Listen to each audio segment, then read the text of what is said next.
Black Star Network is here. Hold no punches. I'm real revolutionary right now. Support this man, Black Media. He makes sure that our stories are told.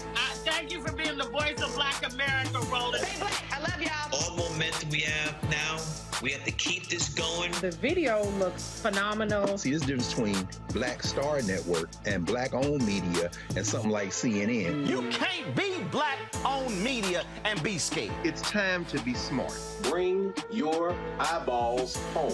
You dig?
Hey, folks, today is Thursday, March 23rd, 2023. Coming up on Roland Martin Unfiltered, streaming live on the Black Star Network. I am live in Chicago, where I am doing several book signings for my book, White Fear, How the Browning of America is Making White Folks Lose Their Minds.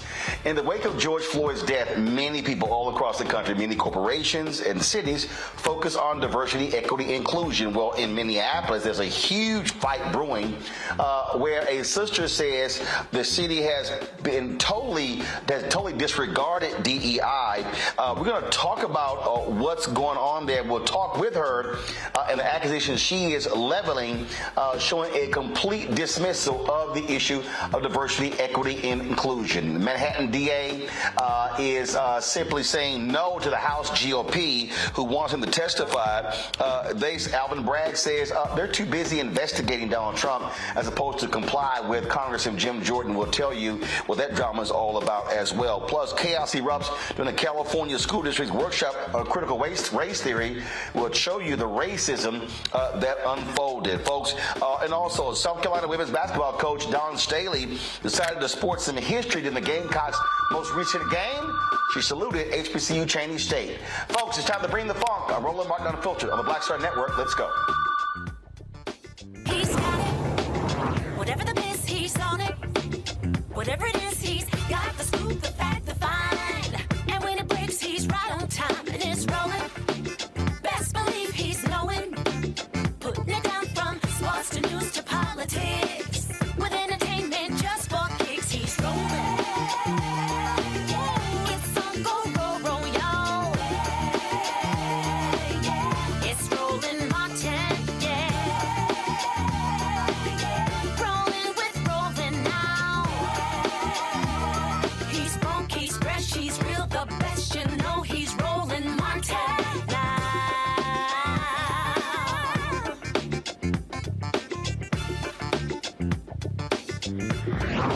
Martin.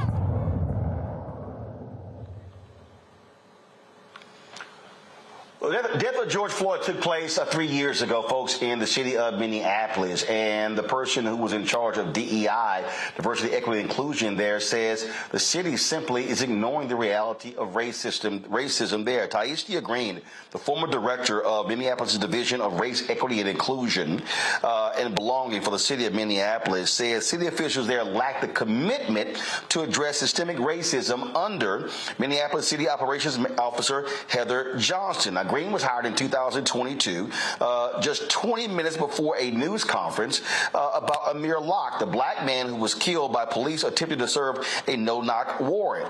In a scathing 14-page memo, she highlighted the challenges she faced in her role and how her recommendations were repeatedly ignored, intentionally misguided on assignments, and had false claimants filed against her. She also called out two black council members, Latricia Vita and Andrea Jenkins, for lying about their lack of work and engaging in anti-black racism. Tyeastia Green joins us right now on Roland Martin Unfiltered. Ms. Green, glad to have you here on the show. And so when you talk about the lack of commitment, look, we've been very critical here about all of these corporations and cities and others not being serious about the diversity, equity, and inclusion. How long did it take for you to discover that clearly Minneapolis, in your estimation, was not serious about DEI? I think it only took the first day, Roland. The first day that I was on the job, they sent me to my office, which was windowless and mouse infested. So the first day I knew that they weren't serious about racial justice. The first month was when the MDHR findings came out, the Minnesota Department of Human Rights findings. And then after that was the same day was the CCO demand letter from the employees saying, hey, Minneapolis, y'all are racist towards black employees. And there were like 60 employees that went to the confirmation hearing of Heather Johnston to explain to city council that she was in fact racist towards them. So it didn't take long at all.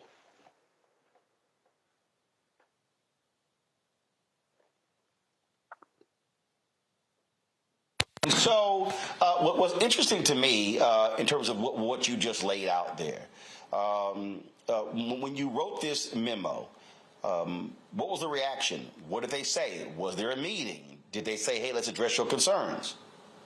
They didn't respond. I sent that memo on March 6th. And on March 13th, I got a call from Heather Johnston, my direct supervisor, saying that I would have to be unappointed or I would have to resign. I didn't hear from anyone that I sent that memo to. I sent it to. I'm sorry. What does unappointed means?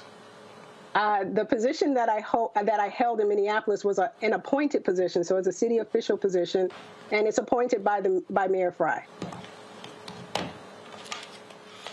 Okay, so were they saying, hey, either you resign or we're going to fire you?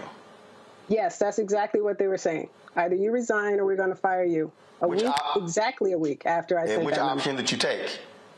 I took the option to let my resignation of February 21st stand. So February 21st, I did resign my position, citing the racism and toxic work environment and the sabotage of the Black Expo that I put on. I was asked to reconsider that resignation, and about 6 hours after discussions with the City of Minneapolis officials, I rescinded that resignation. So when they called me on March 13th, they said, you can let your resignation stand from February 21st, or we have to fire you. You were very critical of the two Black council members, so explain that. Well, Roland, all skin folk ain't kinfolk. And that is the situation that's happening in Minneapolis with Council President Jenkins and Councilmember Vital. Councilmember Vital, excuse me, has been going around the city, in the community, defaming my character with Black groups in the community in regards to this all-Black expo that I was trying to put on for the city. The very first one in 2023. For Black History Month. Minneapolis has never done anything for Black History Month for the Black community. And the first one that we do, Patricia Vital is out there discrediting the event, saying that I owned, the event planning company, that I paid myself $242,000, that I'm stealing money from the city. She started all of those lies within the community and within my workplace. What happens now? I'm going to live my life, Roland, but I'm going to make sure that the city of Minneapolis is held accountable for their toxicity and the racism in their enterprise. Do you believe that, this was, again, ground zero for so many people out here emphasizing and talking about DEI? Do you believe that this is indicative of the cities and corporations who we're already seeing some 36% of DEI jobs have been cut across the country? And so it seems that a lot of people just 3 years after the fact are pulling back on all of those big pronouncements they made after the death of George Floyd.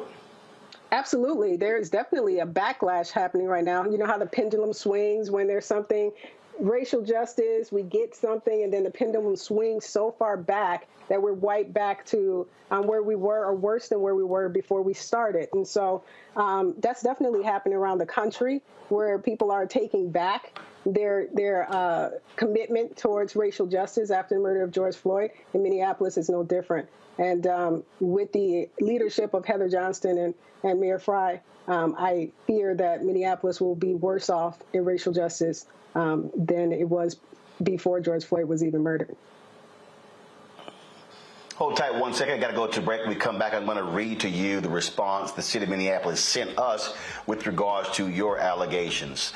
Folks, you're watching Roland Martin Unfiltered on the Black Star Network, live from Chicago. Don't forget, if you're watching on YouTube, hit the like button. Facebook, hit the share button. Also, please comment on our Black Star Network OTT app. Don't forget, you can download our app, Apple phone, Android phone, Apple TV, Android TV, Roku, Amazon Fire TV, Xbox One, Samsung Smart TV. If you're watching on Amazon TV, simply go to Amazon News, and you can watch our 24-hour, 7-day-a-week Black streaming channel right there on Amazon News. You can also say, Alexa, play the Black Star Network to hear the audio from the show as well. And so, and don't forget to support us in what we do. Your dollars truly, truly make a huge difference in the stories that we cover. And so please send your check and money orders to P.O. Box 57196, Washington, D.C. 20037-0196. Cash App, $ RM Unfiltered. Unfiltered, PayPal R Martin Unfiltered, Venmo RM Unfiltered, Zelle Roland at RolandSMartin.com, Roland at RolandMartinUnfiltered.com. We'll be right back.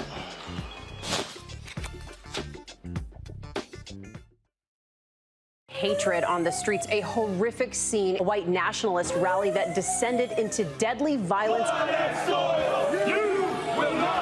White people are losing their damn minds. As an angry pro-Trump mob storms the U.S. Capitol, we've seen shooting. We're about to see the rise of what I call white minority resistance.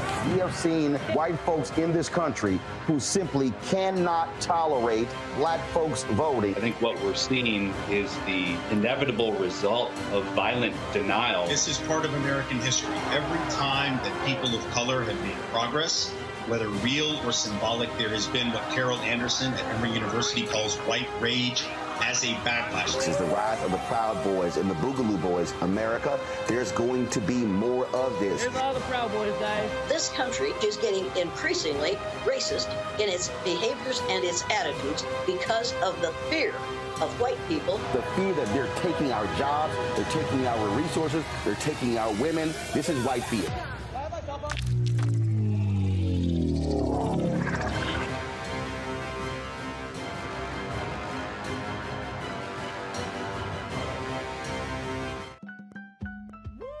We're all impacted by the culture, whether we know it or not. From politics to music and entertainment, it's a huge part of our lives, and we're going to talk about it every day right here on The Culture with me, Faraji Muhammad, only on the Black Star Network.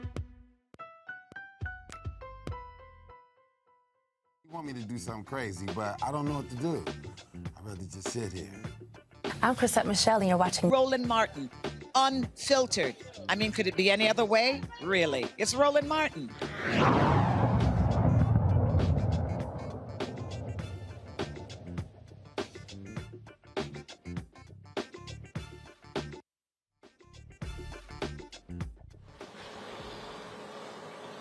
All right, folks, welcome back to Roland Martin Unfiltered. So we reached out to the city of Minneapolis, and this is what they sent us with regards to the allegations of Tyeastia Green. The city disagrees with the characterization of the events outlined in the memo you shared in the news article.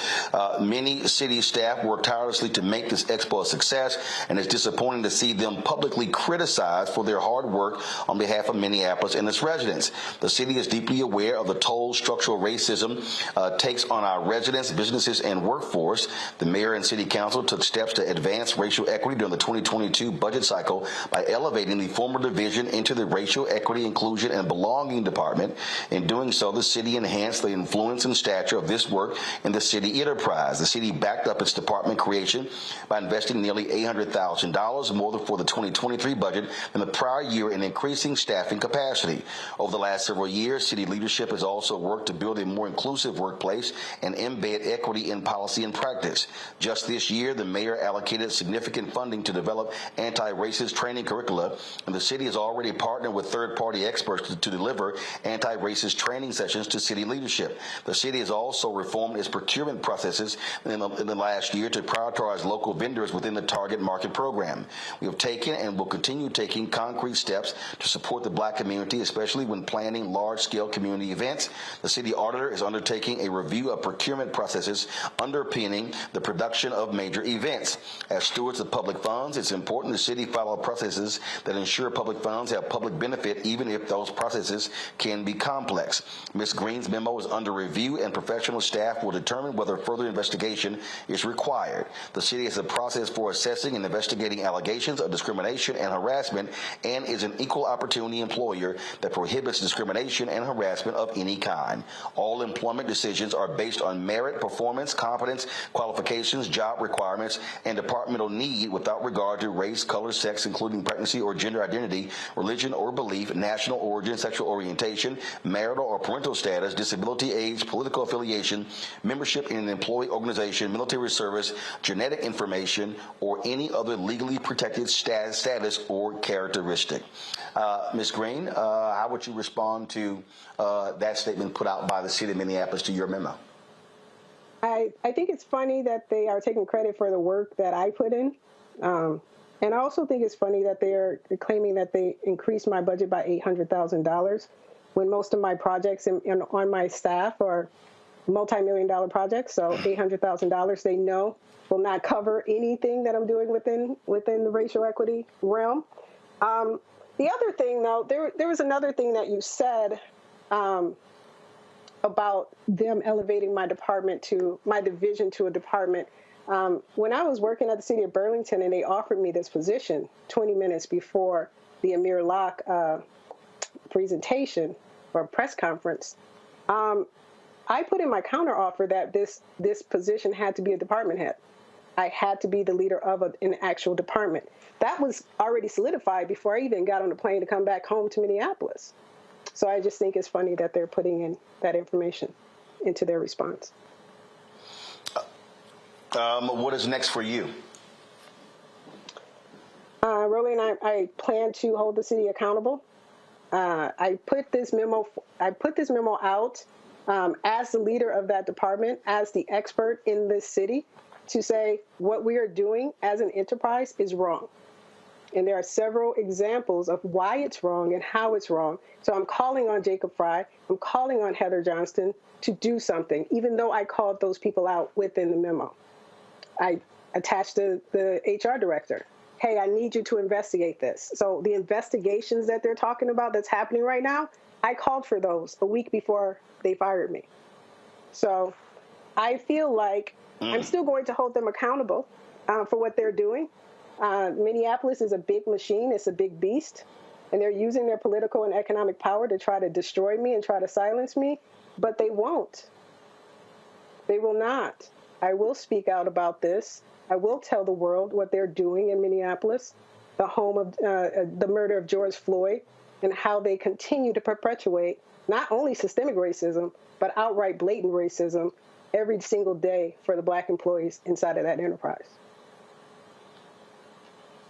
And then after that, Roland, I'm just going to live my life. We'll appreciate it.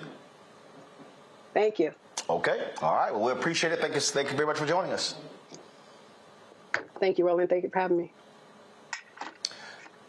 I'm bringing my panel, Dr. Greg Carr, Department of Afro-American Studies, Howard University, host of the Black Table on the Black Star Network. Reese Colbert, founder of Black Women Views, also has her own show every Saturday on Sirius XM Radio. Lauren Victoria Burke, who writes for the NNPA. Glad to have all three of you here. Reese, I want to start with you. I mean, this. And look, people have heard, I'm sorry, my apologies, Erica Savage, founder of the Reframe Brain, my bad, read that wrong. Sorry about that, Erica. So, Eric, I'll start with you. This is the thing that I have been focused on, and it has been sort of driving me crazy. And I keep trying to explain to people that, and again, whether you believe what Ms. Green says or not, I'm speaking overall about this DEI thing. I literally was at a private luncheon here in Chicago where I was signing copies of the book, and I was talking about how most of DEI is bullshit. And if you look at the trajectory of the history to understand the whole deal, there were positions in the 70s, and if you read Ellis Cose's amazing book, The Rage of a Privileged Class, he talks about African Americans who were stuck in vice president for community affairs jobs. These were the Negroes who were sent to black events to hold up large checks in small amounts. You go into the 80s and 90s, and then it became the chief global diversity officer or the head of diversity. And then now all of a sudden with DEI is diversity, equity, and inclusion. And the reality is, even with the DEI jobs, 75% of all DEI jobs in America are white. So even in that job, which is supposed to be about diversifying corporate America, they still white. And so what this is it is a nationally, which is why, again, why I'm here signing copies of my book, White Fear. It is white culture dominating, white viewpoints dominating, and they still are not serious about this idea of diversity, equity, inclusion, and making sure that we have a piece of the pie. Oh my goodness, yeah, and that's the way that they've always wanted it to be, right? And you were talking about that number. I was reading something closer to 80% that chief diversity officers are largely white men. So when we're now starting to hear more about diversity, equity, inclusion, we can just think back to a clip that you played a couple of weeks ago where we had a lawmaker from my home state of Georgia, using DE&I in an inflammatory way to say that the train derailment that happened in Ohio was because of DE&I funding that was not provided for the train, which absolutely makes no sense. But we see these terms, woke, we see the bastardization of these words in a way to really get the base riled up. It is a way to get those people who understand that the numbers are shrinking, that we're getting closer to 2040, 2050 when the demographics will shift, when there will be a white minority and a people of color majority. And so they are throwing as much gas, as much fuel as they can to the fire to make the shrinking base more upset and more aggressive towards any efforts that would actually make the country work better. So what Ms. Green has shared, unfortunately, with regards to an appointed position at the local level, and this is why, again, people should be involved in what is happening in their city. I'm thinking that not knowing what happened during the proceedings of bringing up this event to let the community know that these things were happening, that if there were enough ears to the ground, that there could have been pushback to ensure that not only was the event held at a proper time, but that it was, in fact, successful. And this is what we mean by holding people accountable. So we have to pay attention to these hot button issues, because these are things that flamethrowers continue to flow in order to make people more scared, but also bring the base out to vote. Lauren Burke, the city released, they said, released a report, and they said that there was an investigation into all of this, and they said that that they cannot substantiate the allegations she made against Heather Johnston. The city released a 22-page investigation report conducted by the Green Espel law firm with regards to the allegation of the racist and toxic work environment. And then they said that there were some of the concerns were addressed. The thing that I keep, again, just trying to tell people over and over and over again, that the problem that we have here is that if you want to truly confront and deal with this issue, you have to deal with what is structural, and you have to deal with who is in power. That's what it boils down to. Who is in power? Yeah, well, yeah, you'd have to deal with structure and of course, power, but also a lot of what was in that statement that was given to you with regard to Ms. Green, these are quantifiable things. You know, when you see in statements language like, we have donated significant funding, or we've done this or that with no numbers attached to it, you know something is probably wrong, because obviously with the government, everything is quantifiable. The amount of people hired, the amount of budget resources and money that goes to a specific department is all quantifiable. Obviously, Ms. Green correctly pointed out that if you're not the director of something, you know, it's effectively meaningless, which it is. And of course, at most of these jobs in government, if you have no budget and you're not in charge of hiring and firing, then you're not really in charge of anything. So these DEI things are really just a PR move for the most part in a lot of these offices, to be able to say that they can point to a certain office and say, we've hired this person, this is the DEI person, so we can't possibly be racist because we have the DEI person. Of course, none of that is true. We know that. We know the history of this country. We know how hard it is for the majority, the white majority in this country, to deal with the history of this country when it comes to black people and discriminating against black people. That all plays into this. And now politically, on the political side, the Republicans are using DEI as a proxy for, hey, white people, you know, these black people are getting something, or are going to get something, a job, a benefit, or whatever, that are not qualified. So sort of a proxy for saying quota, or that quota is about to happen. Of course, it doesn't matter that none of that is true. If you can message it and get it into a newspaper or get it into a media platform, it's true for whoever reads it, and that's the end of the story. Hold on one second. I'm going to a break. We come back, Greg. I want to read for you. I made a comment on the LinkedIn page of the Chief Diversity Officer for PepsiCo today that you might find interesting, and I want to get a comment from that and this issue as well. Folks, you're watching Roland Martin Unfiltered, live from Chicago, right here on the Black Star Network. Back in a moment. On the next A Balanced Life with me, Dr. Jackie, Re-Entry Anxiety. A lot of us are having trouble transitioning in this post-pandemic society and don't even realize it. We are literally stuck between two worlds, in purgatory. How to get out of purgatory and regain your footing and balance. What emotions they're feeling and being able to label them, because as soon as you label an emotion, it's easier to self-regulate. It's easier to manage that emotion. On the next A Balanced Life on Black Star Network. When you talk about blackness and what happens in black culture, we're about covering these things that matter to us, speaking to our issues and concerns. This is a genuine people-powered movement. There's a lot of stuff that we're not getting. You get it, and you spread the word. We wish to plead our own cause. Too long have others spoken for us. We cannot tell our own story if we can't pay for it. This is about covering us. Invest in black-owned media. Your dollars matter. We don't have to keep asking them to cover our stuff. So please support us in what we do, folks. We want to hit 2,000 people, $50 this month, raise $100,000. We're behind 100,000, so we want to hit that. Y'all money makes this possible. Check some money orders. Go to P.O. Box 57196, Washington, D.C. 20037-0196. The Cash App is $RM Unfiltered. PayPal is R Martin Unfiltered. Venmo is RM Unfiltered. Zelle is Roland at RolandSMartin.com. You want me to do something crazy, but I don't know what to do. I'd rather just sit here. Hi, this is Cheryl Lee Ralph, and you are watching Roland Martin, Unfiltered. I mean, could it be any other way? Really? It's Roland Martin.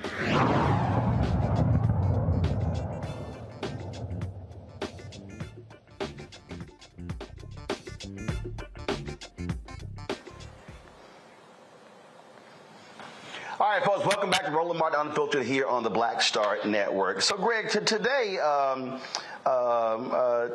Tina Bagalki, actually it was yesterday, who was the chief diversity officer at PepsiCo, posted this item on LinkedIn that I've responded to. And it said, at PepsiCo, we're continuing to raise the bar on talent and diversity by being intentional. It was great to sit down with Simon Mainwaring to discuss our DEI strategy, partnerships, programs, and policies that help us build on our rich history. We are on a journey, and I'm hashtag PepsiCo proud of our work to advance this critical effort to ensure everyone at PepsiCo feels valued, heard, and supported.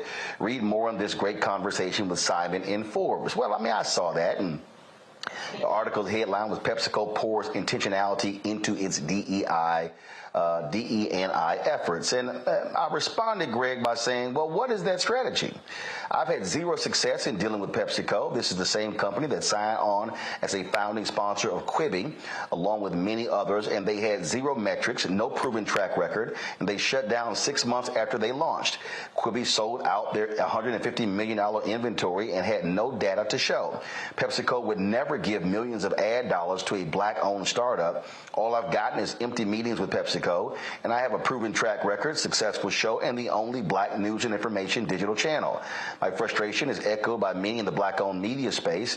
We're tired of press releases, panel discussions, and social media posts.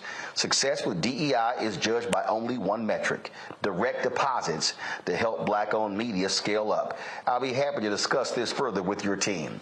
See, Greg, I'm not into the performative. It's what are you doing? Where's our money? Hashtag where's our money? Hashtag black economic social justice. No, Roland, I mean, I think Lauren has framed this. This is all performance. When you say diversity, equity, inclusion, you're talking about performance. In fact, I don't know about maybe to find it in a split second, but the most recent issue of Forbes magazine has Melanie Hobson on the cover, and it's talking about diversity and equity inclusion in the C-suites, in the corporate suites.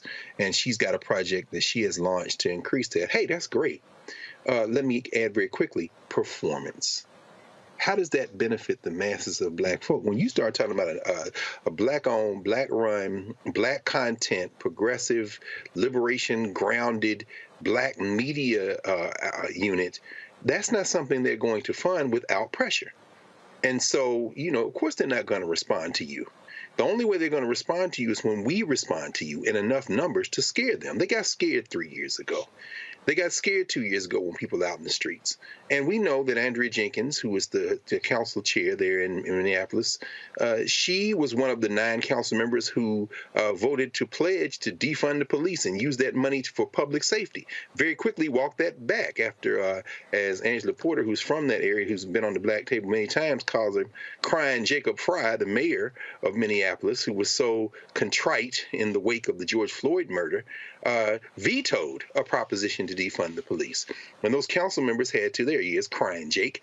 But again, they're not going to do anything you don't force them to do. Now, Sister Green, I think, is a victim of several things. Number one is activists typically don't get DEI jobs. She, as she mentioned, was in Burlington, Vermont for 2 years before she came home to Minnesota to take this job. And she left that job, and in the wake of that said, you know, she didn't feel supported in that job. Well, guess what, sis? No, you weren't supported. You weren't going to be supported. And so these same 2 sisters, Andrea Jenkins and Vital, who was on the board, on the council that she talked about in her memo, who voted to support that $435,000 investment in this festival, in this event, this Black History Month event that they had. Well, you're probably not good. You're not going to get any staff support to put it on. You're not going to get any support from the city because it's a window dressing job.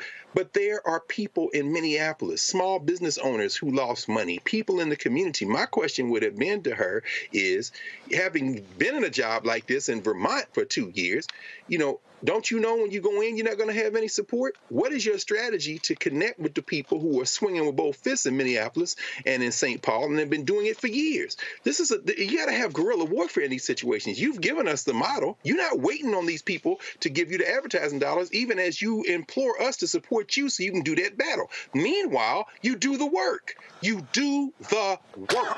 This is the thing I think we often miss in these diversity equity. To the point that Greg just made there, Erica, and it's simple. Pressure. So it's very interesting. Pressure busts pipes. Pressure creates diamonds. The reality is, none of this is going to change unless we understand we have to apply pressure. This is not about being nice. This is not about being wonderful. This is not about sitting here presenting resumes. It is going to be pressure. And I would love for folks to say, oh, we did the right thing and y'all followed the plans, everything like that. But my experience has been, this is what it's going to require. And the thing about this is this here. Just like I made about the woman at PepsiCo. Okay, you're the head of DEI. You say that it's an imperative, it's important from the CEO. Prove it. And what we're talking about here, look at professional services. John Rogers, Aero Capital, has been talking about this here. We talk about professional services.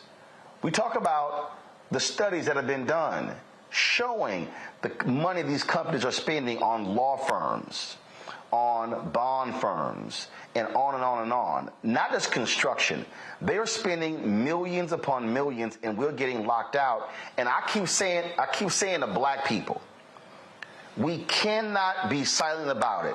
And this is what I also keep saying to our black civil rights organizations, specifically the NAACP, National Urban League, Ribbon Charters National Action Network, Rainbow Push Coalition, and all of them. I don't care who you are. When we are targeting corporations, business folk need to be leading the negotiations, and the civil rights groups operate as the allies, because the business folks, we think in terms of multiple millions and billions.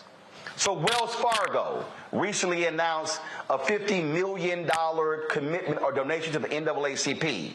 If Wells Fargo is giving $50 million to the NAACP, Wells Fargo should be doing $5 billion in business with black businesses and black companies. I'm not trying to play small ball here, Erica. I'm trying to deal with numbers that can dramatically change our community. Yeah, and to Greg and Lauren's point, I think the key word is not only performance, but window dressing. And I think that we've seen this story enough, we've read about it enough to know how this goes. We saw how tech companies made lofty pledges right after the George Floyd murder, and we saw that many of those pledges went unfulfilled, but that's not a surprise. I've talked about this three-pronged effort, and you just touched on it, Roland. We have to have people that are on the ground. We have to have people that are in the ear talking to people in the community. We have to have the power at the ballot box. And then as trillionaires, we have to exercise our economic power to drive the direction of what the change is that we want to see happen. And until we're operating and firing on all those three cylinders, we're going to see more of the same. The game of disappointment should really be over. We already know what is going to happen. And so to have people continue to play these games, to play with our emotions, so to speak, is really at a loss for us, and it makes bigger business for other communities and institutions. So at this point, we are at a place where we have to make a decision as a community, as a people, as institutions, as enterprises, as Ms. Green put it. How are we going to go forward? Are we going to go forward bending to the almighty dollar, or are we going to walk forward in the power that we absolutely have through that three-pronged effort? You know, Lauren, as I sit here and think about it, when I look at all of these commitments, when I look at these announcements that folk made, I'm going, okay, well, what's the Wendy's commercial? Where's the beef? Because at the end of the day, I'm not interested in your grants. I want to know, what are you doing? And for instance, I mean, I saw the Forbes article. PepsiCo announced they're going to, over the next 5 years, put $570 million into black banks and Hispanic banks. Great. That's banks. Now, let's do all the other categories. And see, and I need our people. I need everybody, people who are watching, Lauren, and I hear the folk. Oh, man, all you sitting here is caring about yourself. No, we got to be able to change the economic paradigm of existing dollars. Because guess what? Wells Fargo wants us banking there. PepsiCo wants us drinking their products. McDonald's, Burger King, Taco Bell, they want us eating their products. PepsiCo wants us buying their chips and things along those lines. And so what I'm saying to Black America, we are sitting here investing in these companies with our purchasing power. We have got to switch the mentality and begin to understand that if we're sending money out and money is not coming back, then we ain't changing nothing. Yeah, I mean, there's a few things there, Roland. One you already hit on, which is that when black leaders, in my case, what I've observed is usually black elected officials are sitting at a table doing any sort of negotiation that involves money coming in and out of the community, and that could be anything in the community. It could be a business, it could be a casino, it could be a lot of things. It really is important, cannot say this enough, and this is obvious but needs to be said, that the person sitting at that table understands the details of business deals and the amounts of money that one can demand when some company wants to come into a specific community and do something. And a lot of times these are black communities. Recent example actually was Portsmouth, Virginia, and Petersburg, Virginia, where they're figuring out if they want to have a casino, and Richmond, Virginia, all places where there are a lot of black leaders who are sitting at the table on city council, mayors, et cetera, and so on. And if you don't have somebody at that table when that negotiation happens that is specifically making specific demands about where that money is going to go when that money starts getting made at a place like a casino, but it could be another business as well, there are going to be big mistakes, multi-million-dollar level mistakes, and it happens all the time because typically people who come into elected office are not typically business people who deal with millions and millions of dollars. And that type of mistake has happened in the black community a lot on big levels. And you know, it can't be said enough that money and leverage that we have in the community with our buying power has got to be somewhere in the conversation. It all really comes down to who leads that conversation in the moment of truth in some meeting someplace. And I cannot tell you how many times these types of issues have been messed up by people who took poli-sci at some liberal arts school instead of taking, you know, the MBA class or a business class, and they end up in elected office as the mayor or somebody in the state senate or whatever it is, having absolutely no idea what they're doing in a business discussion. And that has cost the community, that's cost the Black community millions and millions of dollars.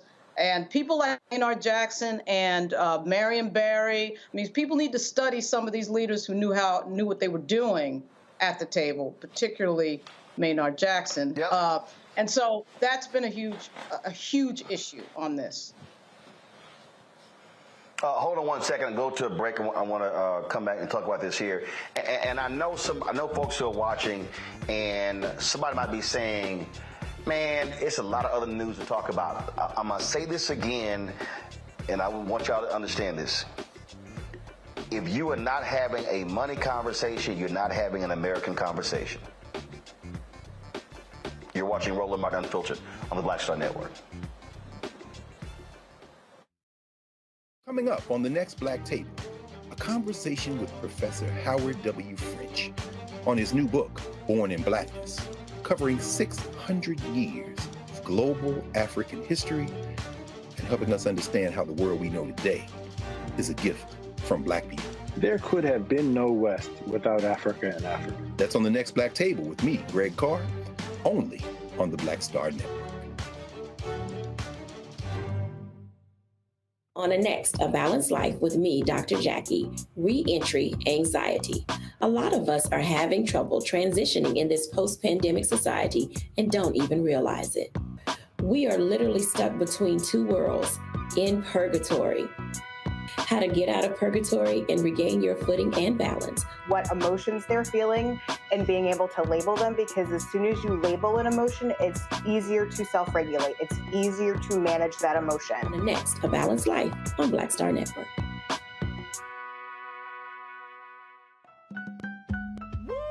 We're all impacted by the culture, whether we know it or not. From politics to music and entertainment, it's a huge part of our lives, and we're going to talk about it every day right here on The Culture with me, Faraji Muhammad, only on the Black Star Network.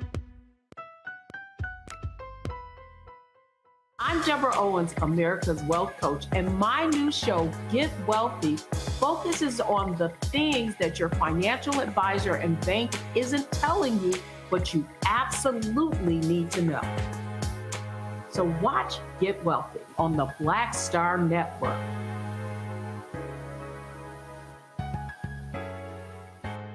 Hi, I'm Israel Houghton with Israel and New Breed. What's up, what's up? I'm Dr. Ricky Dillard, the choir master. Hey, yo, peace, world. What's going on? It's the Love King of R&B, Raheem Devon, and you're watching Roland Martin Unfiltered.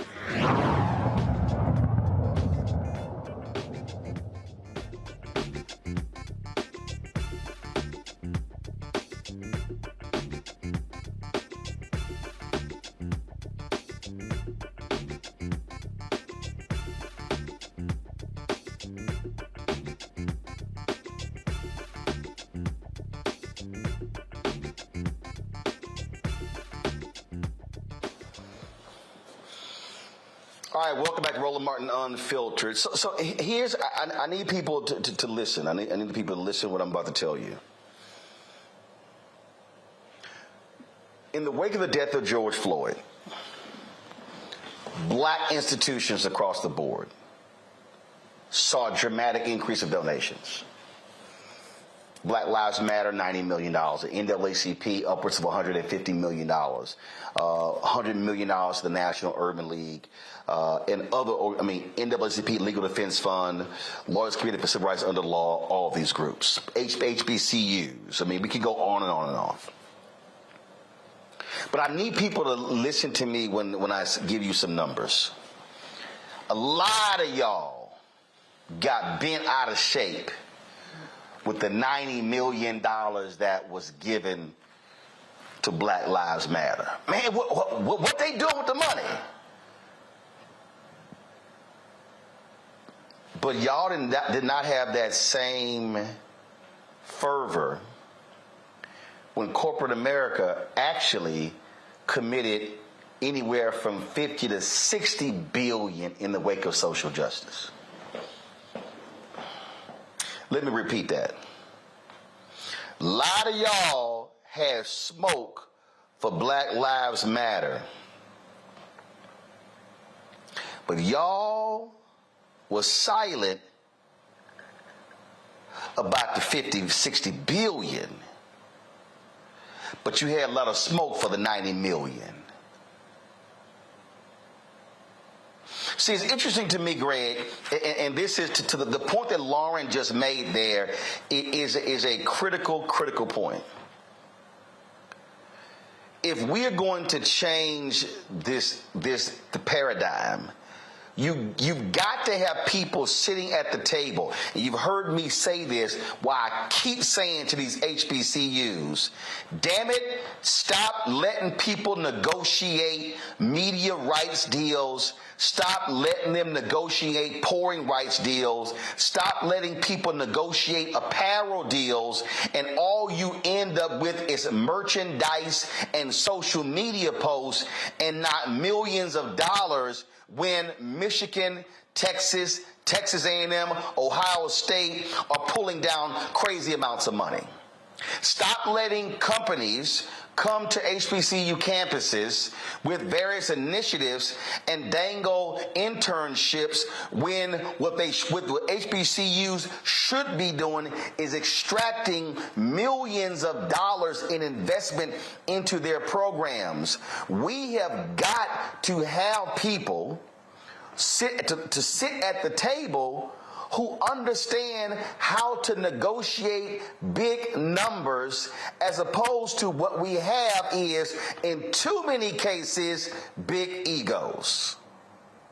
Absolutely. Right. I think that last part, what you just said there, really brings it all home. We have to be able to do that, but that means there has to be a we. There is no we, brother. Segregation forced us into a we. So, it's interesting when you look at HBCU boards of directors, boards of trustees, and so forth. Prior to the end of apartheid, many of these people were business people in Black communities. Many of these people were people who knew how to build a business, run a business, and deal with Black people. They loved Black people, but let's be quite frank, they were also relying on Black people prior to the end of apartheid. What we see today is individual Negroes, many of them pets and successes in the white world. If you look at corporate America, according to this recent Forbes magazine article, the Standard & Poor's top 500, maybe 85% of the Standard & Poor's top 500 companies in the United States have some Black representation on their boards of directors, but about 3.2% of those companies have Blacks in senior executive roles. So they've sprinkled a little diversity, equity, inclusion, but it doesn't do anything for us. See, when you're looking at a Roland Martin, you're looking at somebody who is a successful businessman, but also has a mentality that you're trying to do something for the race. We can't make the assumption that these individuals are trying to do something for the race. Even when they're trying to do something for the race, they're doing it in a capitalist system. You're absolutely right. If you're talking about America, you're talking about the world system, you're talking about capitalism. And guess what capitalism doesn't do? It doesn't do charity for people who might be an actual competition for it. So, I was talking to my students today about the WNBA. They were saying, well, the WNBA, why don't people support the WNBA? I said, have y'all ever heard of ABL? They said, no. I said, look it up. And in that room, what they found was there was a professional league where the owners were trying to make partners with the players and make them part owners and move this together. And David Stern and the criminal enterprise known as the National Basketball Association put the ABL out of business, even though they subsidized the WNBA for years at a loss because they could not afford to have an independent entity take away from their captive market. See, the American Negro loves their master. And because you love your master, you won't turn around and support something like Black Star Network, which means the people have to support it. Woodson taught us this lesson. I'll end with this. This is the Forbes magazine I was talking about with Melody Hobson on the cover. Capitalism for all. Well, guess what? That's an oxymoron. She says people talk about access to capital, but access to customers may be more important. Yeah, especially when you got individual Negroes trying to create beautiful graphics and loss leaders to bring our people into the white capitalist structure. And where is Melody Hobson's check for Black Star Media? Where is Robert Smith's check for Black Star Media? Where is, what's the boy's name that tried to flip the Civil Rights Act over? You know, the guy who's now bidding for BET with Diddy and Tyler Perry. What's his name? Oh, yeah, you're from Byron Allen. Where is his check? In other words, these people are playing capitalism. There is no we. But when they get in trouble, that's when they come for the we. We gotta. I don't give a damn if it's any black people in corporate America. If it's 3 of them there and nothing happens for us and all you're doing is creating shake your jingle leg jingles so that a few more Negroes can give up the last 3 cents in their pocket to Pepsi and Target and everywhere else, then we don't need you. What we need to do is support our own. And if you're not supporting us in these diversity, equity positions you get yourself in, I agree with you, Lauren. Turn your back on them. We have to organize. This is a very different kind of capitalism because capitalism don't get shared. And this is also why these black folks are sitting on these boards of directors. Why are you there? Right. Black folks fought for you to get these positions, but what are you doing while you are there? Why are we having to beat the door down to get black-owned media advertising when every single one of these boards has a black board member? They should say that is my mission sitting on this board. And let me address the point because John talks about this notion of access to capital versus access to consumers. Y'all, this is real simple. Roland doesn't need access to capital. Let me say that again. I need everybody to listen to what I'm saying. We are in the black. We are profitable. I don't want a loan. Come on, brother. I want contracts. See, if I get contracts, I don't need loans. Loans, I gotta pay back. If I get contracts, then I'm still able to pay folk. Y'all, if we get more contracts, we don't need lines of credit. The lines of credit simply allows us to be able, if the company is going to be paying on a 180-day term, 6 months, well, the line of credit allows me to pay my expenses while the money is coming in. The problem, contracts. And that's, if y'all want to understand why we keep having all these other conversations, what's happening in Black America, it's because we are being frozen out of the economic pie. And so they want access to black consumers. They want access to black pocketbooks. They want access to black minds. They want to hire black people to be creative to produce the ad. Listen, I'm going to say this again. They want to hire black people to create the ads to get black people to buy more things, but they don't want to run the same ads that black people create on black-owned media. So please, you tell me what that is called. We call that sharecropping. My. They understand that. They understand who's in charge. Y'all understand. But again, we have to have the courage to challenge them saying, where's the return on investment? Folks, so here's the deal. I am headed out. I'm headed to a meeting with my frat brother, Don Thompson, the former CEO of McDonald's, who is doing some amazing things with his wife, Liz, driving this issue as well. So I'm about to go meet with him. We've got a lot of other things that are happening. Greg Carr is going to take over the second hour of the show, folks. Don't leave. We got lots more to talk about. Greg, Erica, and Lauren going to be here, hold it down. And so I'm doing double duty here. And so y'all keep watching the Black Star Network right here. We're going to keep educating. We're going to keep trying to tell y'all, because everything I'm laying out to y'all ain't nothing but hard, cold truth. And the reason they don't want to fund black-owned media, because they don't want this conversation to be had to the masses. I'm going to see y'all tomorrow.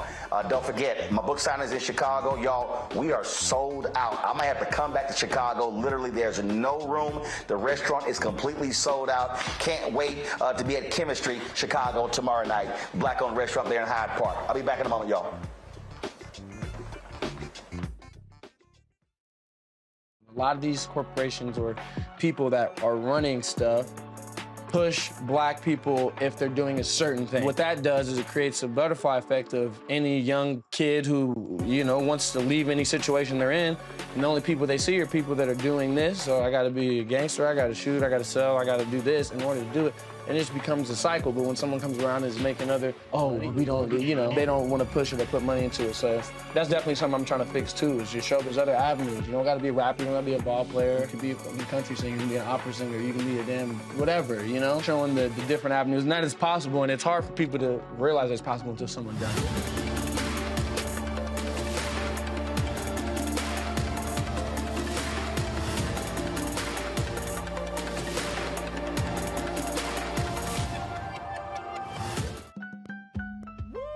We're all impacted by the culture, whether we know it or not. From politics to music and entertainment, it's a huge part of our lives, and we're going to talk about it every day right here on The Culture with me, Faraji Muhammad, only on the Black Star Network.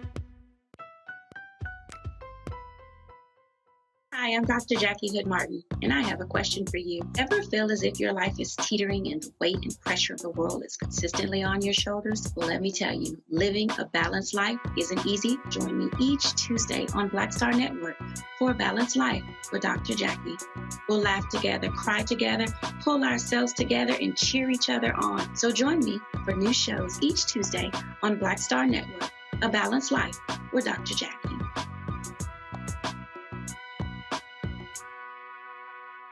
I'm Angie Stone. Hi, I'm Teresa Griffin. Oh, Roland.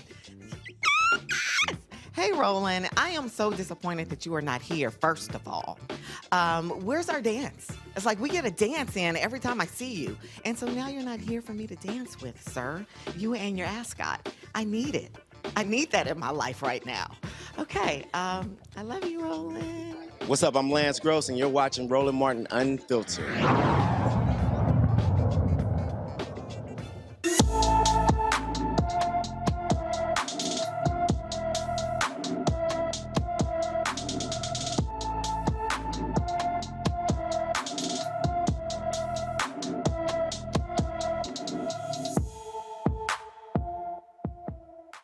In our Black and Missing segment tonight, we are talking about Tevin Powell. Tevin Powell disappeared from his Louisville, Kentucky home on September the 18th, 2022. The 16-year-old is 5 feet, 6 inches tall, weighs 160 pounds, with black hair and brown eyes. Anyone with information about Tevin Powell should call the Louisville, Kentucky Metro Police Department at 502-574-7111. Let's turn our attention to the state of New York. In fact, more specifically, the Isle of Manhattan, and a brother who is making headlines because he's just doing his job, Alvin Bragg, who is, of course, the district attorney in Manhattan. The Manhattan DA's office tells 3 House GOP committee chairmen to stay in their lane. Let's see now that we have writing on Alvin Bragg, General Counsel Leslie B. Dubeck penned a letter to the representatives saying that the Republican chairman's request in an unprecedented inquiry into pending local prosecution. You've probably been looking at Jim Jordan and others who are trying to get Alvin Bragg to testify before Congress. Apparently they don't understand how government works. Dubeck's letter is in response to a letter that the GOP chairman sent to Bragg earlier this week seeking information about the Trump case and federal funding for the DA offices that the DA office receives. She said that Bragg's office would not allow the congressional investigation to impede New York from them exercising, quote, New York's sovereign police power. There we go. The right wing likes to talk about federalism, except when they want to use the federal government as a cudgel. She did inform them that they would prepare a letter describing its use of federal funds. Bragg's office wants to meet with committee staff to understand the precise information they seek, which can be shared within, quote, constitutional obligations. Lauren, you've covered the Hill. You've covered a lot of political backs and forths in many different state houses and federal state houses. What the hell is Jim Jordan asking Alvin Bragg? And how would you advise the Manhattan DA's office to respond to this? Well, I don't know that they need any advice. Their response was what I suspected it would be. As somebody who was born in the Bronx, it was not unfamiliar. I only wish that Robert Morgenthau was still alive. When I was a little kid, he was the DA of Manhattan. in the 1970s. I think he passed away just a few years ago in 2018, 2019. This is the type of outrageous, ridiculous, arrogant request that somebody like Robert Morgenthau would have really slammed down. I think Alvin Bragg's office was being very polite. I know a lot of the media is like, ooh, it was a strong response. Well, I'll tell you what, if that was Cyrus Vance in there or Morgenthau, it would have been even stronger. There's this air with Jim Jordan and a lot of these Republicans that we have in Congress now of, you cannot boss us, you cannot tell us what to do. We tell you what to do. We tell you how it's going to be. We dictate the pace. Nobody can ever tell us anything. That was the same air that Donald Trump had, which is, it is an arrogant vestige of white supremacy. This idea that how dare this black DA be telling us what to do? How dare we have to listen to his, guidance in any way, shape, or form? He's never going to boss us. So they're flexing to their supporters, and they're sort of carrying this idea that nobody can ever tell us what to do. There is no authority over us. We get to tell Alvin Bragg to come hither. It is all complete nonsense, complete, unadulterated, clear nonsense. And they'll do it until somebody slaps them down, which is typically a court or another lawyer or somebody else in authority that understands this is all nonsense. But in fact, they do need to be slapped down, or they just get bigger and more bold and more arrogant. And that's what you just saw. Absolutely. Absolutely. It's interesting to hear you say that, Lauren. Certainly they could be slapped down. And the voters to keep returning these people to office, even though they're doing nothing for their constituents, nothing for their districts. Jim Jordan hadn't passed a piece of legislation yet, and yet he's got time to do all this. I'm wondering, Erica, as somebody who has literally worn the uniform of the United States and has been threatened with being put in harm's way to defend this country, I wonder if you have any thoughts about how this erodes the morale of people who have real needs in this country. And while they are waiting for people who they elected to return something to them by way of our tax dollars, they have to turn on the television, and sadly, some of them watch Fox and other places where they're deluded and they think these people are fighting for them, and they see this kind of shenanigans. Meanwhile, their lives continue to erode. I mean, any thoughts on this back and forth and what it does to people who are just trying to live their lives and wondering why Congress never does anything in moments like this, except things like this? Sure.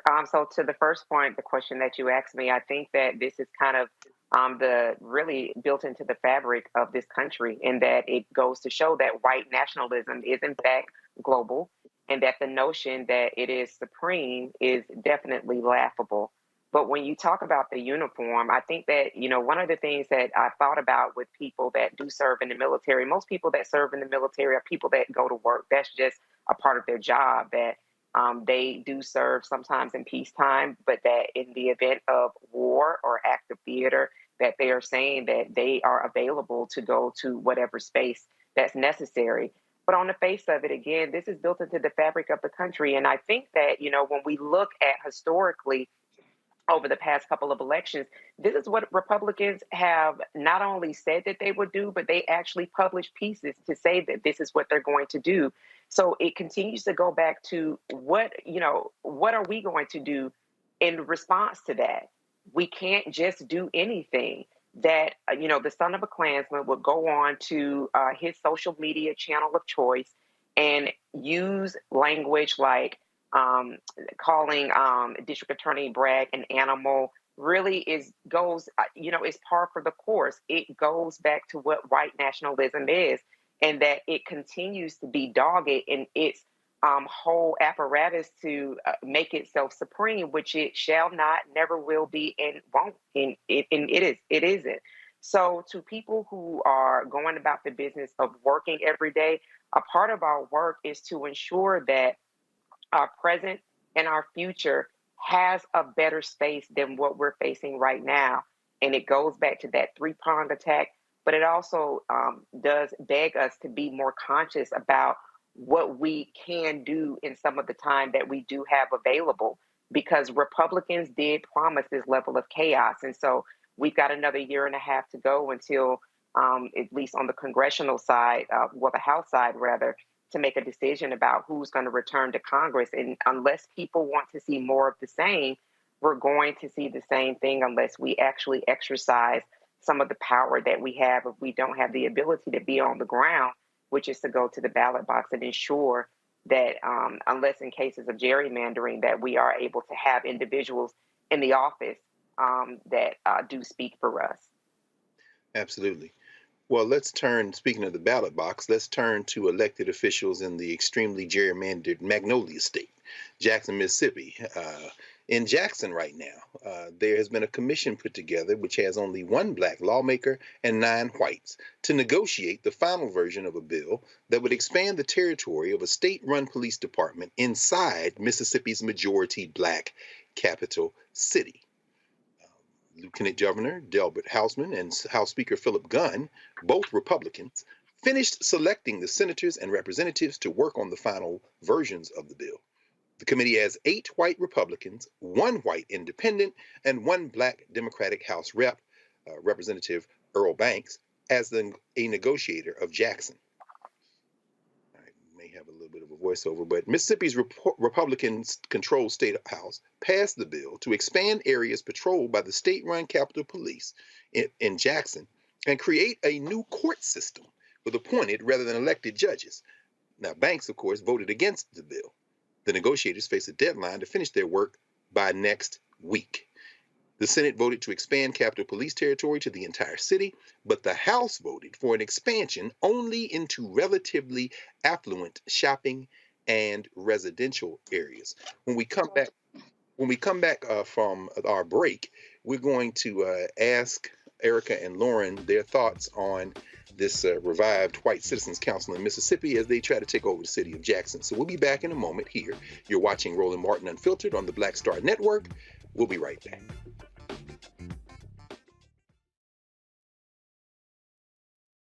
Folks, Black Star Network is here. Hold no punches. I'm real revolutionary right now. Black power. Support this man, Black Media. He makes sure that our stories are told. Thank you for being the voice of Black America, Roland. Stay black. I love y'all. All momentum we have now, we have to keep this going. The video looks phenomenal. See, this difference between Black Star Network and black-owned media and something like CNN. You can't be black-owned media and be scared. It's time to be smart. Bring your eyeballs home. You dig?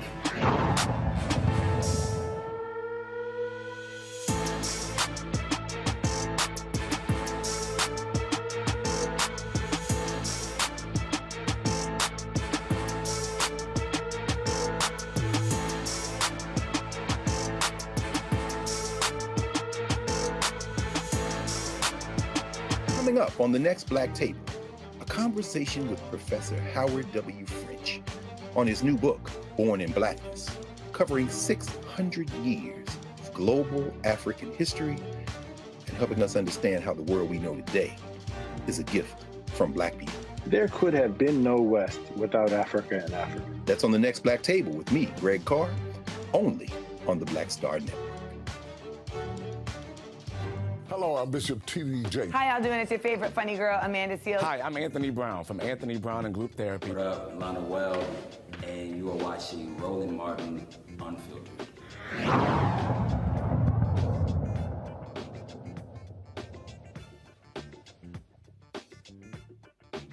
Welcome back to the Black Star Network. Remember to support the Black Star Network across all your platforms. Tell your friends to get in here now. We got to support each other as we do this work. We just left the state of Mississippi. You know, this has been the station and the network that has covered this story more than anywhere else. We've had the mayor of Jackson on, Chokwe Lumumba, have had city council people on, have folk organizers who are on. Erica, thinking about this question of Jackson, and now they've put this commission together. Of course, they were trying to get at the federal dollars for the water to fix the water, and now here they are trying to create their police force inside the borders. Any thoughts on the implications of this kind of extreme measure of creating an insular white police force to guard the white neighborhoods, and then a civil court where they can get involved in other things, perhaps even like taking land or whatever else they want to busy themselves with in Jackson, Mississippi? Yeah, white nationalism. I'm glad you mentioned the White Citizens Council because I thought about that, after the landmark Brown v. Board of Education. And so you saw segregation is becoming very active, white nationalists. But those types of councils didn't disappear. They just really kind of disseminated into other places. They're in our wells of Congress. They are executives of state. They're all around. They're billionaires and they're poor as well. And so in thinking about Mississippi, we do have Ben Crump, who is also a friend of the show, young man Raheem Carter, who his remains were found in different places. His spinal cord was found in one place and other remains in another place. Attorney Crump is reporting that he was reportedly decapitated. And so when we see, and we've had another lawyer on to talk about two men that were essentially tortured for 90 minutes, one that had to have his tongue surgically removed. And in effect that both of those men who were African-American men, who are African-American men, were found to be dating white women. So we continue to see these atrocities that seems like something that could have been out of the 19th, 20th century and times before that, that are still happening. And it is because of Roland has laid out in this book, White Fear. We've been talking about this shrinking white minority.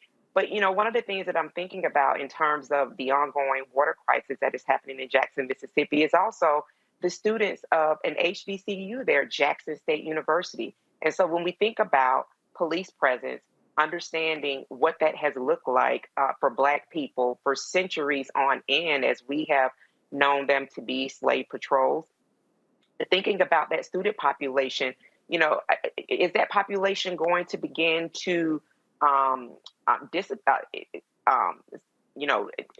disintegrate? Are we going to see Jackson State not be what Jackson State has been in the past because parents are in fear of sending their children there? Raheem Carter was a 25-year-old young man who ran to the police for help in fear of white men that were following him. So, as we look at Mississippi and looking at it and what it is doing, it is also spreading a message. It is telegraphing a message of what a lot of people are wanting to see across these United States of America. So I think that, as we continue to report on these stories, talk about these stories, these are things that people should be, no matter where they're living, what part of the country, as Malcolm X said, everything below the Canadian border is the South.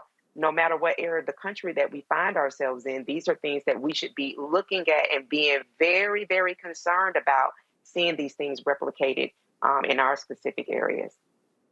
Absolutely. And it's funny you say that. I mean, parents worried about safety. We heard Mayor Lumumba say that, Jackson State does not have its own water system, whereas they have created water systems for the hospital, for the district where the state house is in Mississippi, all this being apartheid. And then there's the class element, Lauren. It's interesting in the reports that we've been reading. Representative Banks, who was on the commission, said, I've heard from doctors, I've heard from lawyers, I've heard from retired people. People want more protection than they have now. How does class play a role in this? How does starving the city of resources? Jackson Police Department is terribly overburdened and short-staffed. I mean, how can we govern in a Black city surrounded by these white legislators who've just decided they're just going to run amok until, as you said in the previous story, somebody stops them? How do we move through this and make some progress? It's really difficult, particularly in Mississippi, because Mississippi is one of the poorest states in the United States. It's like 20% of Mississippi is below the poverty line. I'm really surprised that a lawsuit hasn't straightened some of this out over the years. That never seems to happen. The allocation of resources is obviously based on some sort of racist paradigm, and everybody can see it. When you have in Mississippi, 38%, almost 40% of the population is Black, but in Jackson, it's like 80% Black. And so it's a pretty amazing thing. I thought one of the most interesting things that you said in the open to the story that they're demanding is this idea of appointed but not elected judges. Of course you would have to want appointed and not elected judges when you have a population that's 80% Black, because if the Black people were making the decisions, which of course they're, functioning in this world where that that of course don't want that to happen, they would have, of course, all the control over elected judges and any other elected officials for that matter.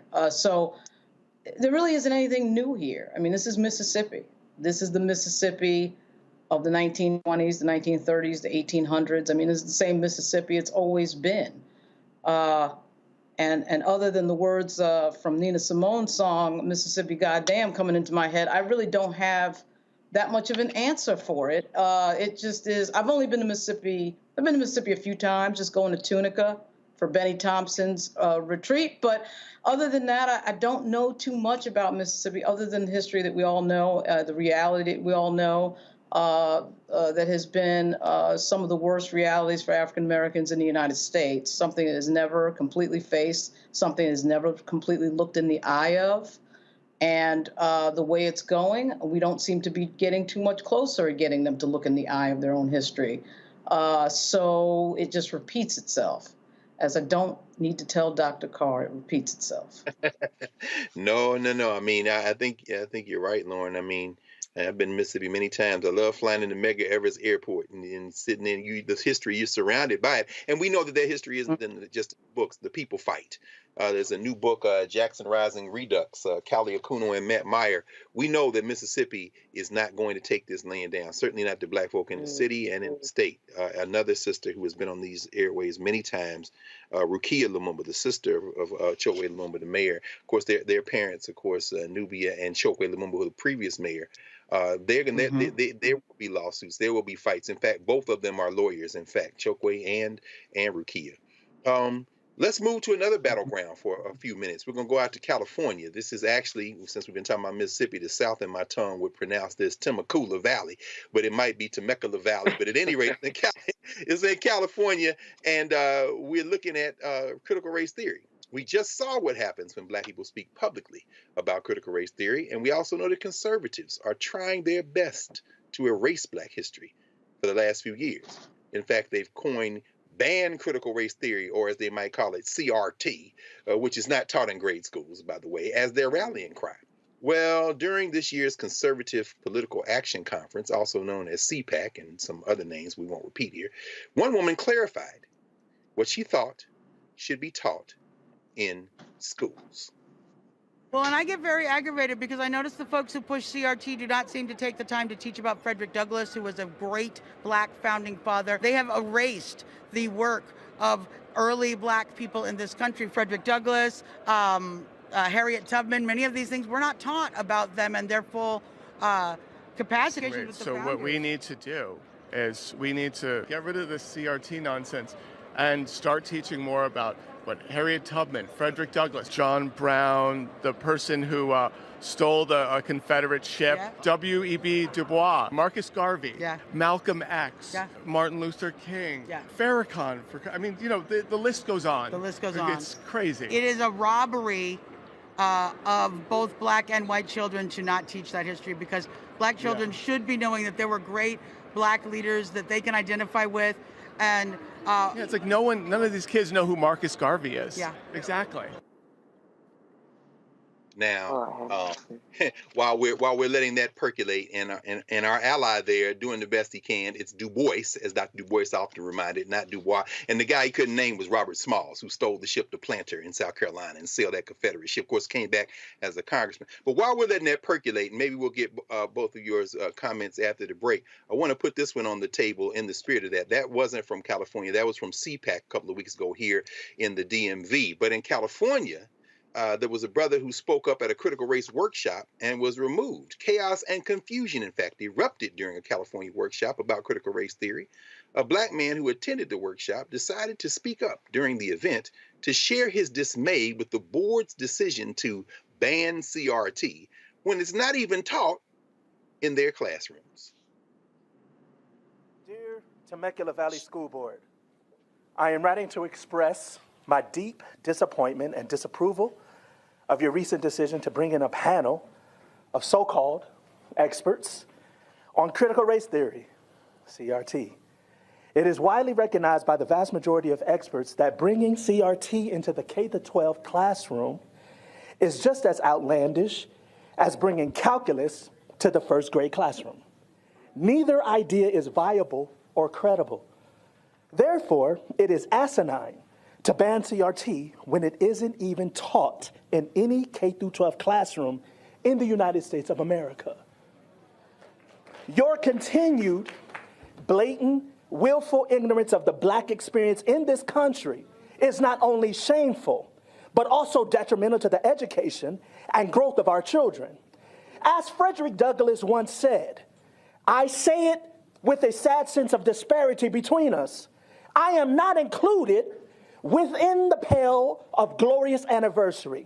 Your high independence only reveals the immeasurable distance between us. The blessings of justice, liberty, prosperity, and independence bequeathed by your fathers are shared by you, not me.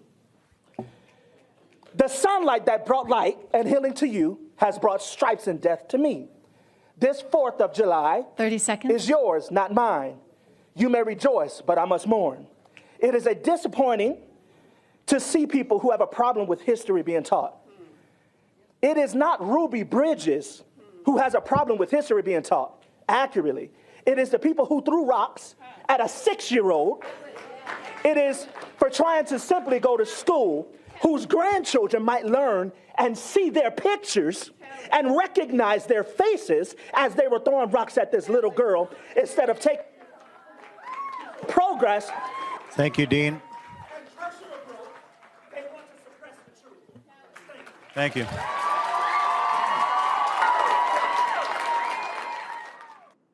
Shortly after sharing his thoughts, the Black man said a white woman told him to leave the country. That's when Joseph Komorowski, the school board president, gave him a warning instead of asking the woman to leave. The Black man was escorted out of the building. His removal was met with boos, and many called for the white woman to be removed instead. Now, do we probably should go to a break and come back and maybe we'll watch the video and get some response, or should we? So what we'll do is right now is say that we're watching Roland Martin Unfiltered here on the Black Star Network, and Sisters Lauren and Sisters Erica will certainly have a lot to say. We're going to show this video of the man getting left out, and we're going to go to break. And when we come back, we're going to have a hot time in the old town, as Malcolm would say. Back in a moment here on the Black Star Network. Coming up on the next Black Table, a conversation with Professor Howard W. French on his new book, Born in Blackness, covering 600 years of global African history and helping us understand how the world we know today is a gift from Black people. There could have been no West without Africa and Africa. That's on the next Black Table with me, Greg Carr, only on the Black Star Network.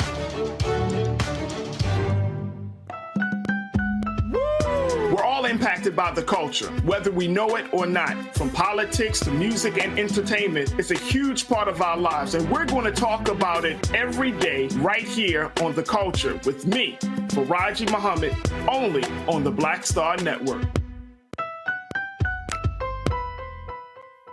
I'm Deborah Owens, America's Wealth Coach, and my new show, Get Wealthy, focuses on the things that your financial advisor and bank isn't telling you, but you absolutely need to know. So watch Get Wealthy on the Black Star Network.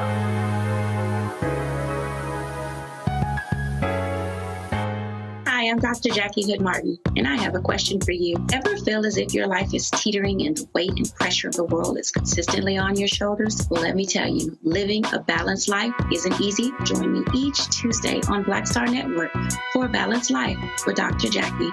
We'll laugh together, cry together, pull ourselves together, and cheer each other on. So join me for new shows each Tuesday on Black Star Network, A Balanced Life with Dr. Jackie.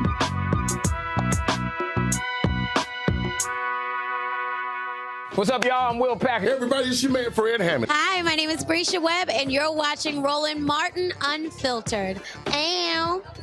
Well, I like a nice filter usually, but we can be unfiltered.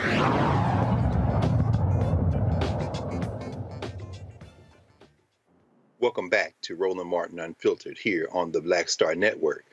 When we left, we heard a very stirring excerpt from What to the Slave is the 4th of July from Frederick Douglass. A brother stood at the school board meeting and had some comments on the attempt to ban something that isn't even taught, critical race theory, in the classroom out there in that California school district. And as we told you, the school board president, Joseph Komorowski, instead of asking the woman who told the brother to leave the country to leave, he gave a warning to the brother who stood up and bravely confronted this foolishness. Let's take a watch. Let's look at the video of that moment when the school board president asked the brother, warns the brother instead of asking the person who should have been asked to leave to leave. If I feel that way, why don't I get out of the country?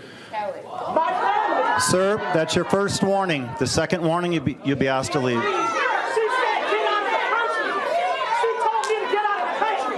My family has been here since August 16th, 1619. Sir, that's enough.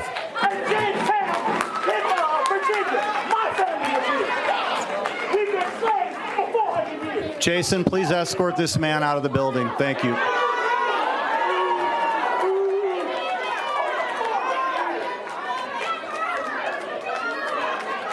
If you would like, the whole auditorium can leave. That's the way we're going to conduct. Joe, that is Joe. We need order in the building, or I'll let everybody leave. I object to that. All right, if this 10-minute woman recess. said that to him, 10-minute recess. she needs to be excused.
Well, my friends, what did we see there? Between that Instagram video and then looks like Joe there, Joe Komorowski, as he tucked in his manhood and began to stand, looks like he read the room. The sister on the end was like, hey, you need to put her out. Now, the 5 council members on the left seemed to sit there and pray for law enforcement. The sister showed up in there. But can somebody please, Lauren or Erica, just please, what were we looking at? And what is this climate? Looks like the audience was really with their brother, but then again, it was kind of hard to decipher. Lauren, what you think about it? Well, we're looking at a few things. We're looking at social hierarchy. He picked the white woman over the black male, no surprise, when he could have very easily have said, okay, both of you need to leave. You know, in fairness to him, he may not have heard what the woman said. Of course, the woman in the audience yells up at him and tells him what the woman said. He can clearly hear what the black male said because the black male's yelling at him. Salute to that guy, by the way, who's from Virginia. My mother's from Virginia. We need more guys like him in Virginia. But anyway, there's some social hierarchy.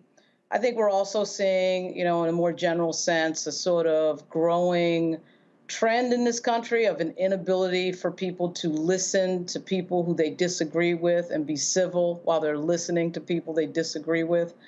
In my line of works in the government, whether it was the federal government or the state government in New York or Virginia, I've had to be in many meetings where I was listening to people I did not agree with. I sat there, I listened, it was civil.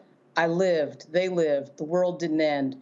I'm sure Erica and Greg, you probably saw in the news recently, Stanford Law School had an incident with a conservative judge named Kyle Duncan. He came at the request of the Federalist Society which is, of course, a very conservative group, whether it be the student group or the national group, a very conservative group. He was shouted down and kind of ran out of the, he was run out of the room. He wasn't really allowed to talk. They shouted him down. I'm not a big, fan of the Federalist Society. I thought it was totally wrong. I think you're in school to hear people's opinions. You're in school to learn things. You shouldn't feel so sensitive about somebody who may disagree or hearing somebody who may disagree vehemently with that you can't hear it.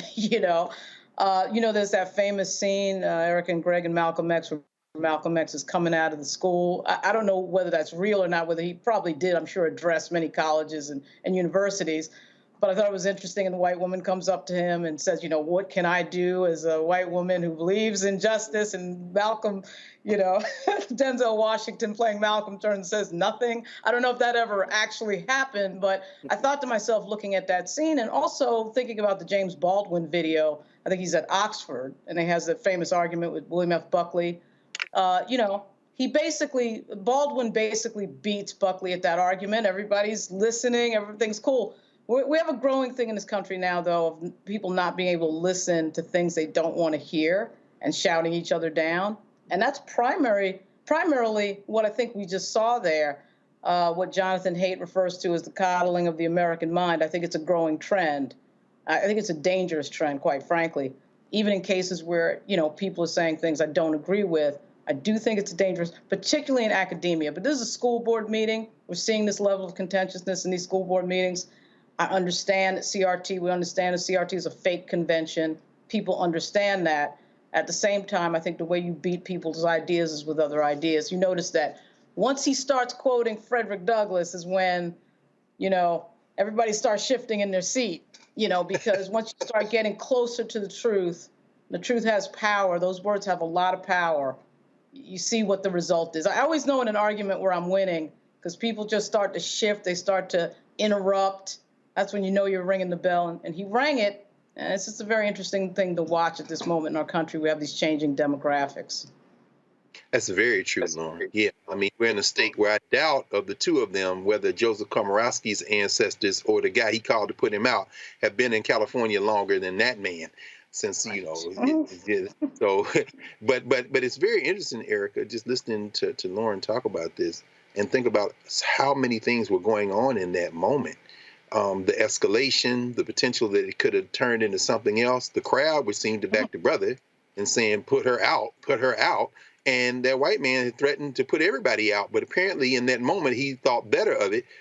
How do you interpret what we were looking at there and what it says about where we are in this country in terms of the ability to listen to each other or to try to exert some authority to just impose our will? Yeah, well, we talked about this before with kind of like flamethrower words. So, there's been a significant portion of this country, 70 plus million that did vote for the son of a Klansman, that have really been taught to really respond to specific words. And so, the latest one is woke. And so CRT has definitely been one that they have been trained to respond to. But be very clear that this has always been the path, that the protection of Carolyn Bryant is at all costs. So it was no surprise that he was warned and then effectively thrown out. And then the woman who made the inflammatory response to him, saying to get out of the country, which is laughable, was protected at all costs. But, this really makes me think about the congressional hearings on gun violence. And this was really a powder keg moment, particularly when we see school boards across the country that are becoming more and more partisan, that people are having to declare the party that they belong to, that these are people that are effectively supposed to be making decisions about the safety, about the protection and the education of our kids. And so I think that we are on the precipice of a very, very dangerous moment, just thinking about, if there could have been one person that would have been in that room, God forbid that at, hearing voices elevated, a black man and a white woman could have begun to shoot. It would have been a much worse situation than what has unfolded at this moment. So I think that, as we see the Mississippis, the Temecula's, as we see flamethrowing from social media, that and look at gun violence, that these are things that people need to be very, very conscious of, continuing turning points in the country where there's almost a point of no return. Absolutely. Yeah, it seemed like the audience, once the brother had been removed or threatened with removal, they wanted the white woman out too because she was still able to stay there. It really does show that there are people who are willing to stand up. And it's funny, like you say, protect Carolyn Bryant at all costs. The white woman stands up from the end of the table and comes over to talk to this guy. I mean, it's a complicated kind of calculus. I was looking at something yesterday, Lauren. I was in a meeting. The National Council of Black Studies is meeting this weekend in Tallahassee. No, in Gainesville, University of Florida. That's where we having our meeting. I'm going down there this weekend for the meeting. And there's some real angst there because the state of California, of course, has banned travel, state-supported travel to places like Florida and other places where this has been put on the agenda. But one of the things that's upsetting is young Black kids in California schools who want to take HBCU tours because the state is threatening not to reimburse them for these tours, and now they can't go to these campuses that they want to go. Any thoughts on how this CRT war may impact even in terms of federalism and trap people who are in some of these states from being able to engage in the kind of face-to-face dialogue that might ultimately prove beneficial? Wow. I mean, that's where we get into a space where I think talking about boycotting and, one of the languages that these people understand, and I'm sure DeSantis will understand it, is money, But Florida, of course, is so dependent on tourism and people visiting the state that there's got to be a pathway in there. There's got to be a discussion about, I think anybody just floating the discussion would probably do it, particularly if it was one of our major civil rights groups. And I understand that our civil rights groups, for the most part, are owned by corporate interests. I mean, we understand that. But at the same time, any sort of rumor of discussion might get that going. But it all goes back to you have to win at the ballot box. And of course, the Florida Democratic Party currently is in shambles, but the pendulum always swings back. The demographics in Florida will allow them to, at some point, recover, at least on the left. The right is doing very well at beating them now, but I think, frankly, the Andrew Gillum moment is what really scared them and got them galvanized, and it works both ways. What's happening right now in Florida will scare the Democrats, and then they'll work harder. So until you fix that political problem, we're going to be having these discussions. But fortunately, these things power doesn't last forever. 4-year terms don't last forever. 2-year terms don't last forever. It just takes planning and organization and some real tough talk about what has to get done. Absolutely. Wise words. And when we come back, we're going to probably stay in the South for a couple more stories, but we're going to be back in a moment. Thank you, Lauren. Roland Martin, Unfiltered, here on the Black Star Network. We'll be right back.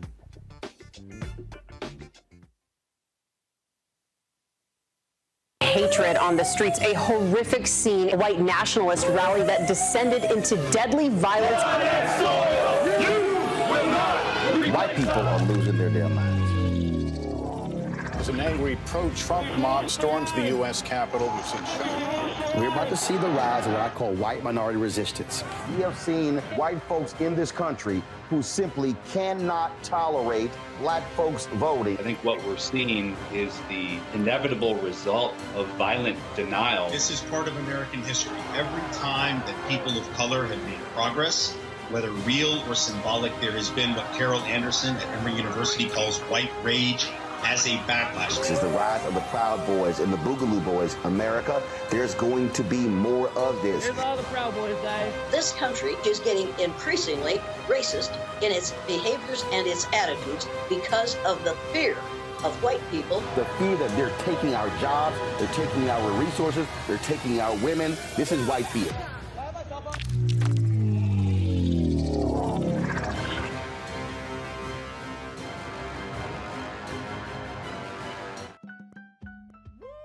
We're all impacted by the culture, whether we know it or not. From politics to music and entertainment, it's a huge part of our lives, and we're going to talk about it every day right here on The Culture with me, Faraji Muhammad, only on the Black Star Network. Hi, this is Cheryl Lee Ralph. Hello, everyone. It's Kiara Sheard. Hey, I'm Taj. I'm Coco. And I'm Lily. And we're SWV. What's up, y'all? It's Ryan Destiny, and you're watching Roland Martin Unfiltered.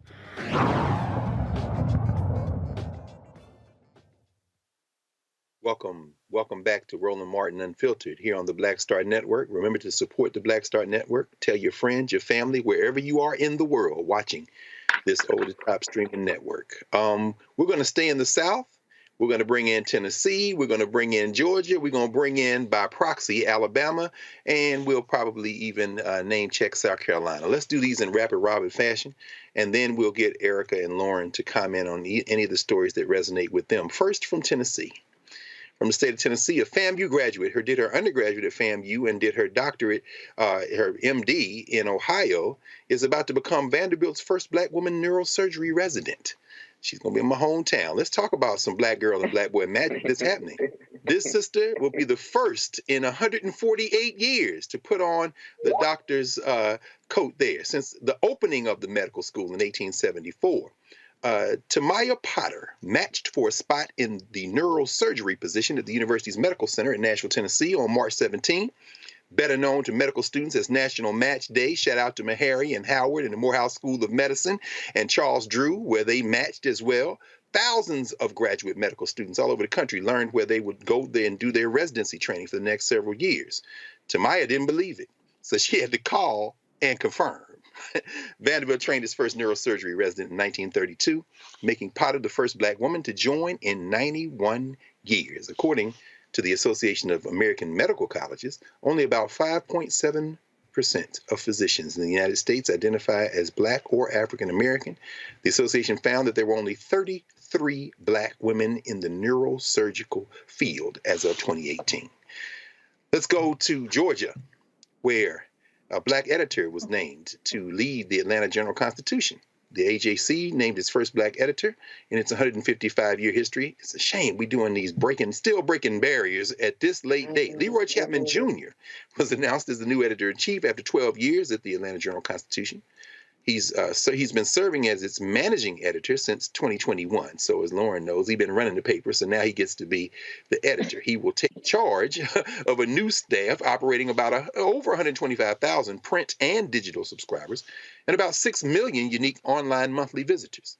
Before coming to Atlanta, Chapman worked in South Carolina as a government editor at the state newspaper in Columbia and as a columnist and editorial writer at the Greenville News. The 30-year journalism veteran will succeed Kevin Riley, who plans to retire later this year.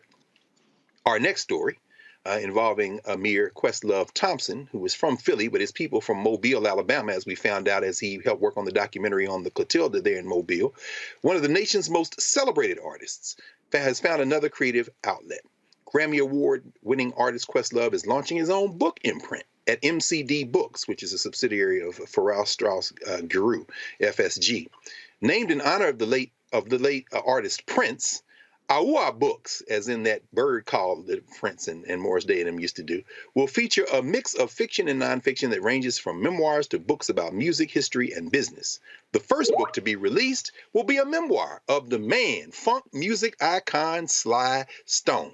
Of course, the title of the book, as we can all imagine, is about to be Thank You for Letting Me Be Myself Again, written with Ben Greedon.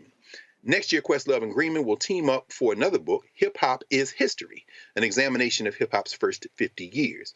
Questlove has already written several books on his own, including Mo Better Blues, Creative Quest, and Music is History. He also has a children's book on the way. Sisters, we're going to put one more conversation in the rotation, and this is coming from the current coach of the champion South Carolina women's basketball program, Philly's finest, the great Dawn Staley.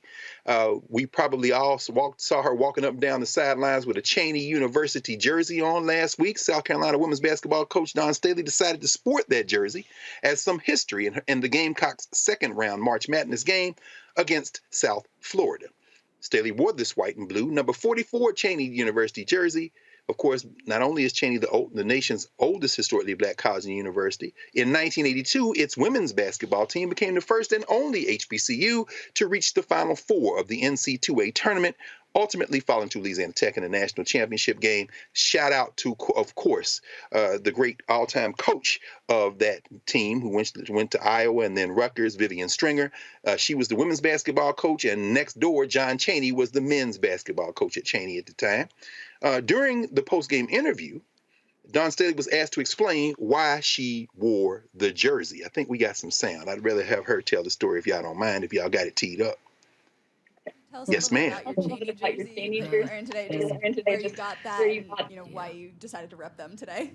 I just got this jersey. Somebody texted me and said they wanted to send. One of my friends texted me and asked me if I wanted a jersey. They didn't really ask me to wear the jersey. And I was, of course. I mean, I like the jersey. I like what it stands for. I like that it's a Coach Stringer who just had her a birthday on March 17th. Yolanda Laney, who wore this, not this jersey, but she's from Philly.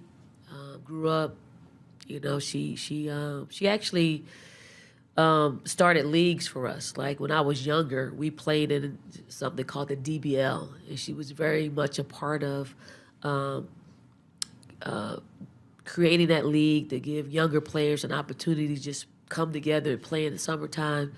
So fond memories of that. I mean, Chaney State was the only HBCU to make it to a Final Four, and for them to be led by Coach Stringer, who opened doors that now I walk through. I mean, it was a truly honor to wear this jersey and to represent them.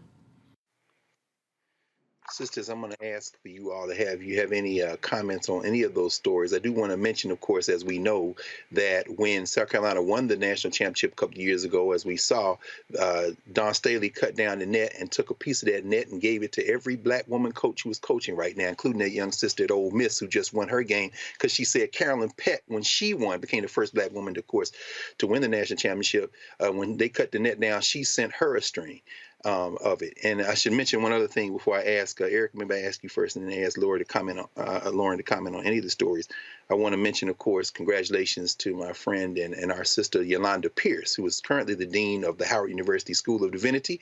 She will be also going to Vanderbilt. It was just announced yesterday. She's about to become dean of the Divinity School at Vanderbilt University. So they're gonna get some good old black theology, my friend Yolanda Pierce. So, any thoughts on any of those stories, Erica? I'm so glad that we are ending the show in Black brilliance, because that is exactly who we are. But we see, it's been 91 years since there had been a neurosurgeon in Vanderbilt's history. When we look at, the AJC's history and having their first Black editor, it is not because we have not qualified. We are, in fact, the blueprint. And that this is really more of a mark on the history of this country, and that through every level of oppression, that our seeds still rise. When we see Dawn Staley, who I have so much respect and honor for, she is such an amazing human being, and really the way that she carries herself and cares for her team is something to be spoken about. I would always think about, if she maybe looked a different way, that, there would be wall-to-wall coverage up here. But, I digress. I feel like should know that in the culture that she is so important to see, and that her influence will continue. She's really, and many other Black coaches have really reshaped the way the game is looked at, and the way that players play, and really the way players empower themselves, at least at the collegiate level and beyond. So it is just so wonderful to see that through every lever of oppression that folks throw at us, that still the seeds rise. It's just wonderful to end the show on such Black brilliance. Absolutely, absolutely. And while you mentioned Dawn Staley, Erica, it reminded me, as an adopted Philadelphian myself, we can't, I'd be remiss if I didn't shout out Dobbins High School, Dobbins Tech, which of course is her alma mater, also the alma mater of Hank Gathers, who we also remember. So Dawn Staley got nothing but love from Philadelphia. So Lauren, and then I was thinking about, comment please on any of the stories. I was thinking particularly about that AJC story, because, you know, what are we talking about when you put somebody in as a captain of a ship when the print media doesn't seem to have figured out where it's going? I mean, please, anything on any of the stories, but I just thought about you as we were thinking about that, because I know it's tough times out there for regional and local media. Very tough times because of Google and Facebook stealing all the ad money, basically monopolizing all the ad money. But that Leroy Chapman story is a big thing.